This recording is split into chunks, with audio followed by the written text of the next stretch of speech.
Afwan Buya, saya Syahanul Muslim dari Kuningan Buya. Mau bertanya Buya. Ada teman saya Buya pernah bertanya sama saya. Pertanyaannya gini Buya.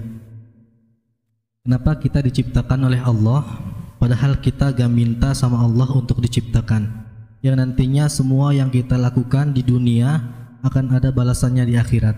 Lalu Buya, saya coba jelaskan sama dia Buya. Singkatnya seperti ini.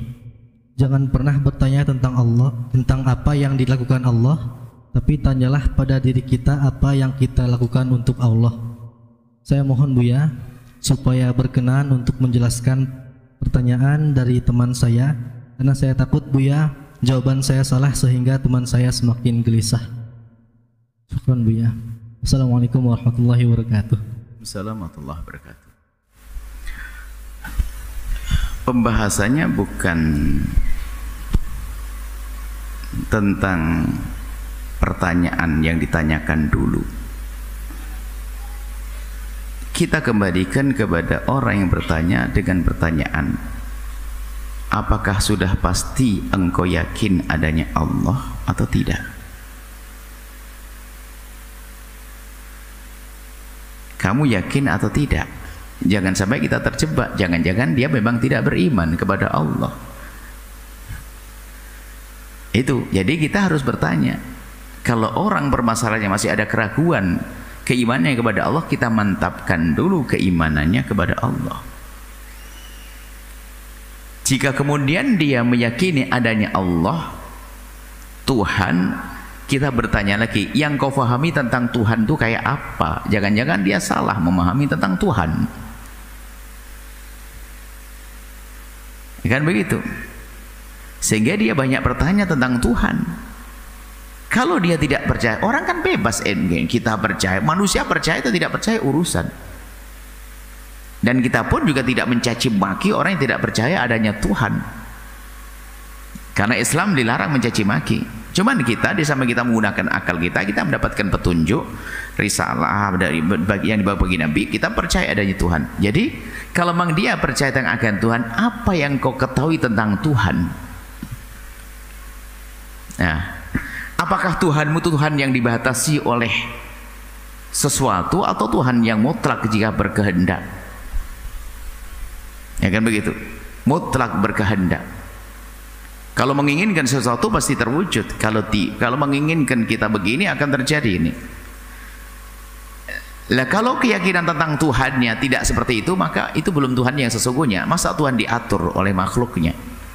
Atau Tuhan diatur yang lainnya? Jadi kita perlu bertanya, dia itu kalau percaya adanya Tuhan, apa yang kau fahami tentang Tuhan? Sifat-sifat Allah.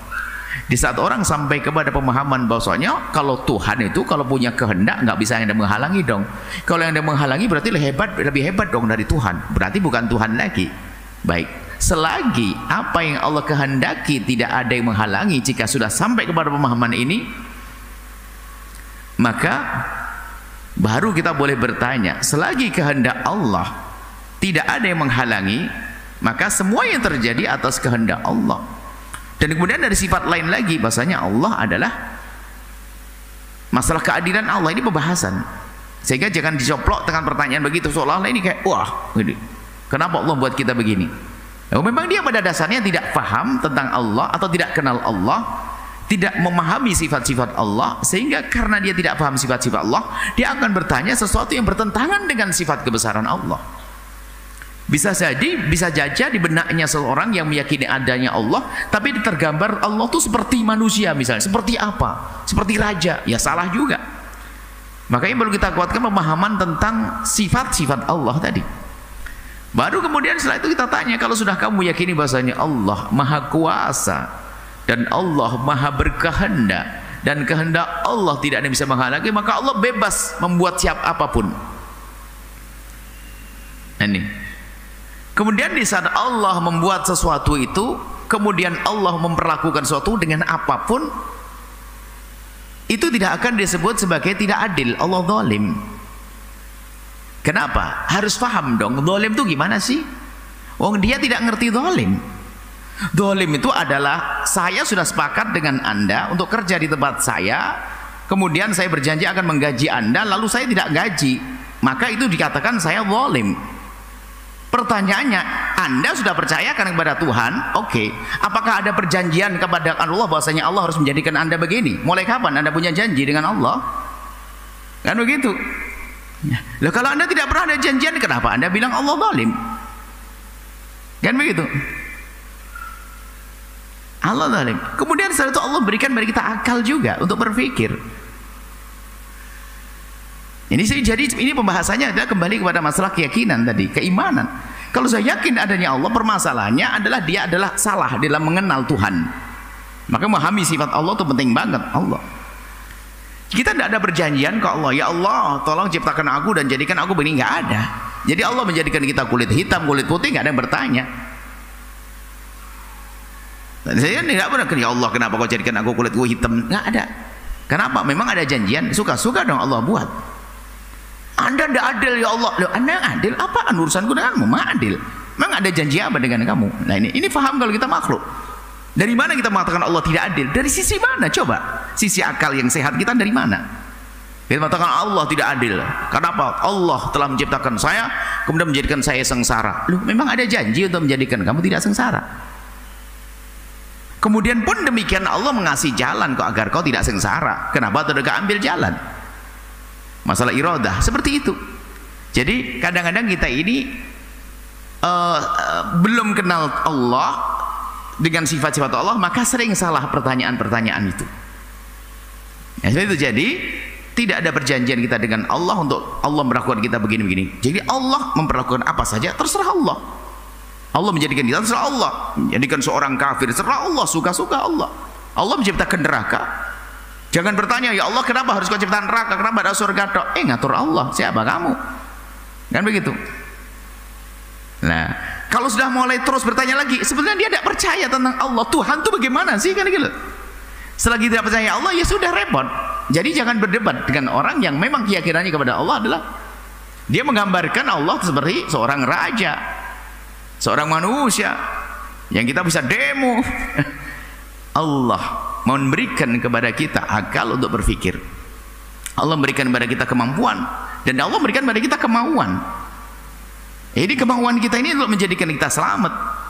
Sehingga semua yang katanya kejahatan, lihat Allah maha kasih.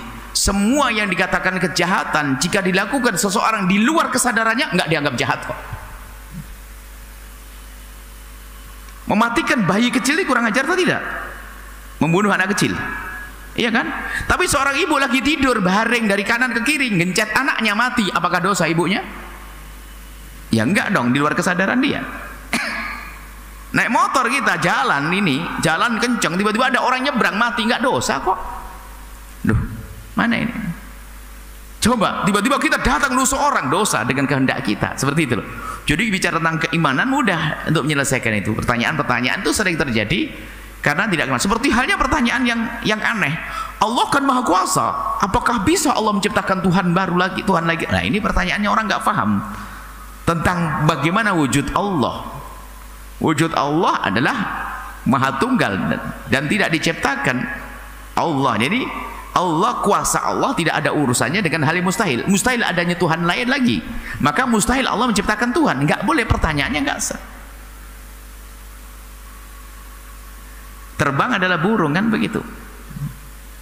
Kapan air itu terbang? Nggak ada air terbang. Jadi salah bertanya. Jadi karena tidak kenal Allah, maka mungkin sekali pertanyaan-pertanyaan seperti itu ada. Kemudian ini adalah ilustrasi apa sebentar guyonan. Jangan bertanya tentang, jangan protes dengan apa yang Allah berlakukan. Allah sudah ciptakan semuanya ini. Mungkin ada orang protes. Main motor harus pakai, kenapa hidung saya tidak di belakang saja begitu, biar enak, jadi nggak usah kena angin gitu ya, ada mau gitu. Sampai ada satu semacam renungan lah. Suatu ketika ada orang kata, Allah ini kok nggak maksudnya desainnya Allah ini kayaknya kurang hebat, masa semangka segede ini pohonnya kecil, giliran korma pohonnya gede, buahnya kecil-kecil, ya apaan tuh, kan gitu ya. Ibaratnya begitu. Ini semacam Apakah ya hanya sekedar no? Kalau kejadiannya mungkin ya tidak ada pertanyaan begini. Bisa jadi orang bertanya, kenapa ini semangka kan gede?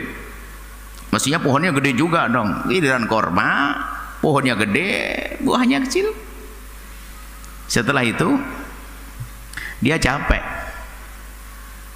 Nggak ada tempat yang rindang kecuali bawah pohon korma. Baru bareng begini tatanya ada angin bertiup, ada 2 korma jatuh. Alhamdulillah. Coba korma segede semangka, bagaimana kisahnya? Ini sekedar saja. Maksudnya apa? Jangan terlalu keras-keras dengan orang yang semacam itu. Jadi kalau ada orang dengan pertanyaan yang aneh-aneh begitu, itu sebetulnya perlu dikasihani. Karena apa? Dia belum mencoba untuk faham yang serius tentang Allah, tentang sifat-sifat Allah, sehingga kadang difahamkan pun susah. Maka jangan berdebat seperti itu. Maka lebih enak diajak dialog tentang belajar keimanan dari awal sampai meyakini Allah Maha berkehendak. Wah, selesai sampai di situ. Faham betul? Faham tentang Tuhan seperti itu, maka selesai. Tidak akan bertanya lagi setelah itu. Maka jangan biasa berdebat juga. Biasanya anak-anak muda semacam ini kadang-kadang senang debat. Nah, jago. Tidak, kita belum debat. Islam apa? Kebenaran tidak akan dimasukkan dengan berdebat. Debat itu hanya dalam keadaan-keadaan tertentu, untuk membela kebenaran, tapi bukan untuk memasukkan kebenaran. Maksudnya bukan memasukkan kebenaran di dalam hati seseorang. Seperti itu. Wallahu a'lam bishawab.